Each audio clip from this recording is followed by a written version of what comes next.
और भी बहुत सारी बुराइयां आपको पूरी तरह से जकड़ देंगी और आपको अंधकार बना देंगी। यस, आपको अंधकार बना देंगी।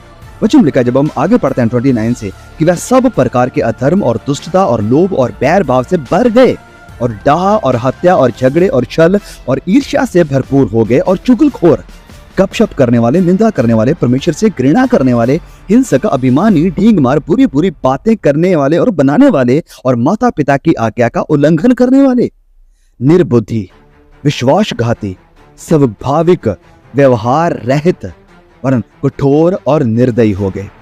वह तो परमेश्वर की इस विधि को, इस बात को जानते थे कि ऐसे ऐसे काम करने वाले मृत्यु के दंड के योग्य हैं, तो भी वह केवल आप ही ऐसे काम नहीं करते, वरन करने वालों से प्रसन्न भी होते हैं। उन्हें मजा आता है जब उसे स्क्रीन पर देखते हैं, मजा आता है जब उसे मोबाइल पर देखते हैं, प्रसन्न होते हैं इन चीजों को देखकर। तो वचन में लिखा है कि वो जानते थे कि ऐसे काम करने वाले मृत्यु के दंड के योग्य हैं, फिर भी वो ना सिर्फ ऐसे काम करते हैं वरन करने वालों को देखकर प्रसन्न भी होते हैं। और इसी अध्याय के जब हम वचन 18 और 19 को पढ़ते हैं, यहाँ पर लिखा है कि परमेश्वर का क्रोध तो उन लोगों की सारी अभक्ति और अधर्म पर स्वर्ग से प्रकट होता है जो सत्य को अधर्म से दबाए रखते हैं, इसलिए कि परमेश्वर के विषय का ज्ञान उनके मनों में प्रकट है।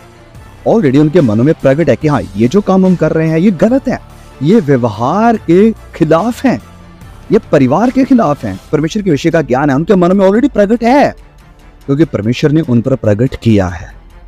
लेकिन जब वो नहीं मानते तो वचन लिखा है कि परमेश्वर का क्रोध उन लोगों पर आएगा जो ऐसी भक्ति में और अधर्म में जीवन गुजारते हैं।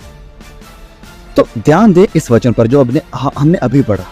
यहाँ पर संत पौलुस बात कर रहे हैं कि वो ऑलरेडी जानते थे, उनके मन में ऑलरेडी परमेश्वर के विषय का ज्ञान था, ऑलरेडी ज्ञान था।